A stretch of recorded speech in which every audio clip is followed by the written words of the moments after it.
Hey guys, it's Astromat. I just wanted to give you guys a new Five Nights at Freddy's theory that I have.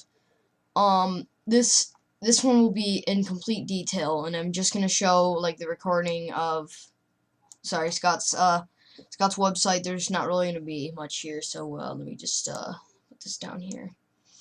Now let me just start by saying I think that phone guy is Purple Man, and the reason I think that is because as you can tell in the third game, he says. In the third game, he says that there's a way that you can compress the animatronic devices so you could get inside and use it as a suit. Now, the reason why I think he's called Springtrap is because it was a trap. Phone Guy obviously only knew about these compressed devices, and he never told his employees. So this leads me to believe that since Purple Guy was able to do it, like I said, he never told anybody else. Obviously, that must have been Phone Guy, because if he's the only one who knew it, then he wouldn't have told anybody, or it would have died with him. Because as you can see in the last scene of the last night, Purple Guy is actually dead. Like he's literally killed.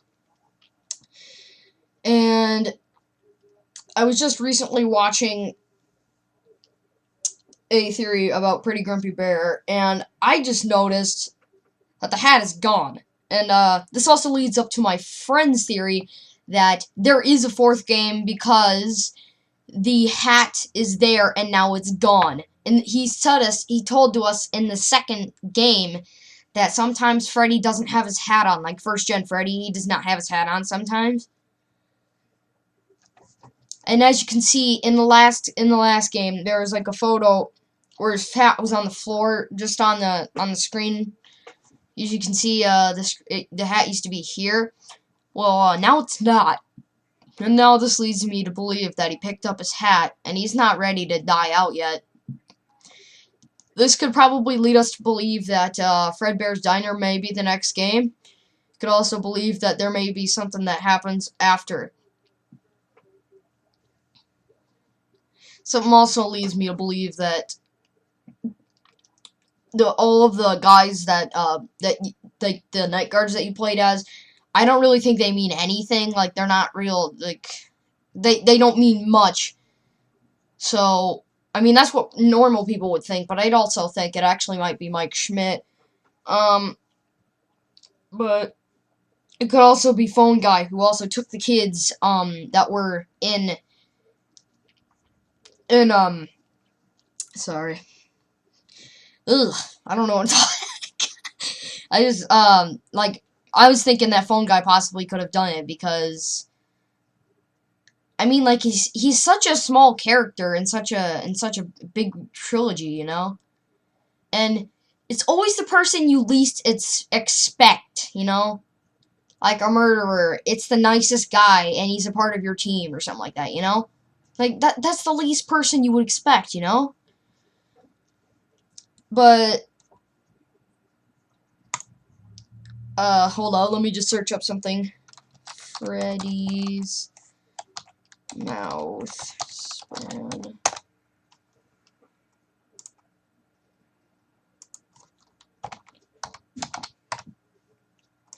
God, what the frick?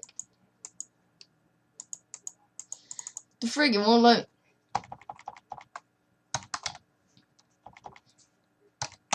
It's not letting me do it. Freddy's mouth span. Oh, what's a good shot?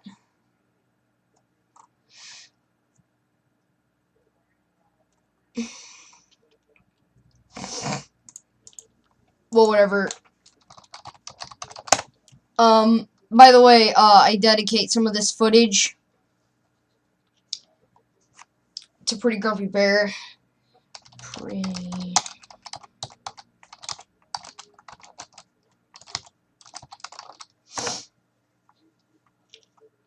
She said Freddy is the only one who could cause it.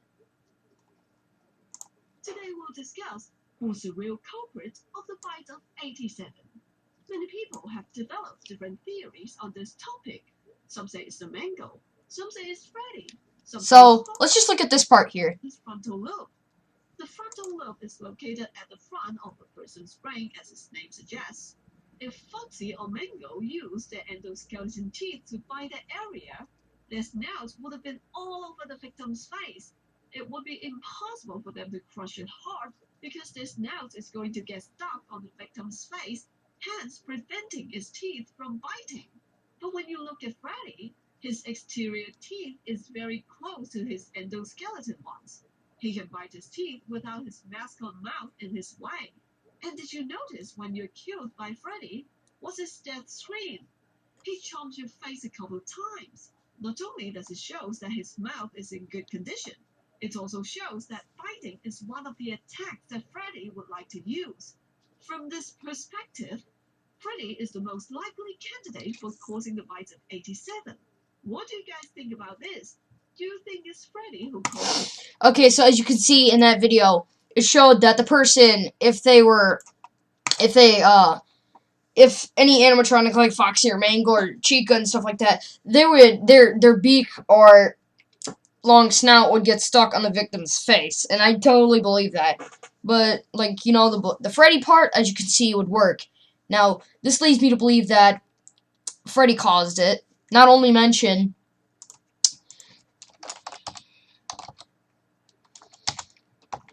let's see, let's get the right picture. Now, let's get a good photo.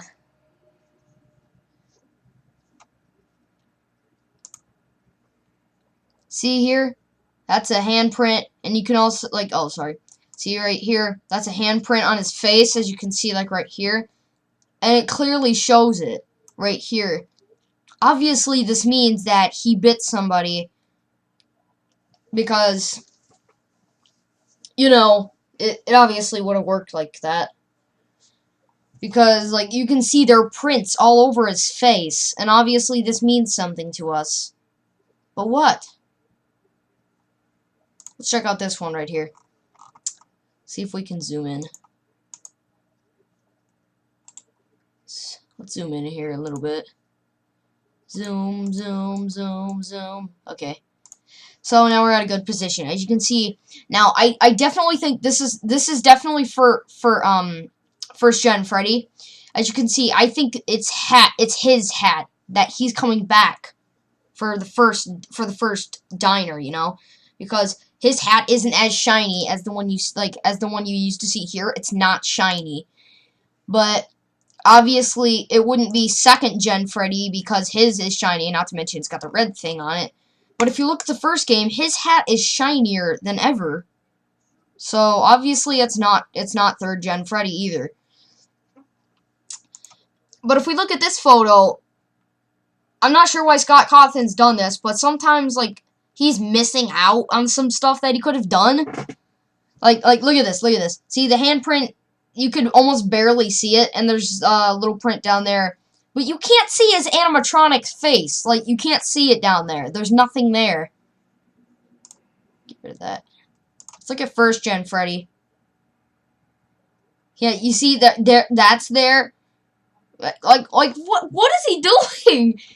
But anyways, yeah, guys, now I'm just messing around. But anyways, I'm gonna have to get back to you guys later. But I want to know, what do you think about this theory? Do you think this proves that there is a fourth game, or do you think it's just completely bunk? I'm not even sure if this is like the right thing, and I'm actually looking at it right, or like if it's just, you know, if it's really like that, you know? If that's really true, then I may have just pulled off that there's gonna be a fourth game, and everybody knows about the new movie that's coming out. Yeah, but anyways, guys, now I'm just wasting time. So I want to see what you guys think about it in the comments below, and I'll see you guys next time.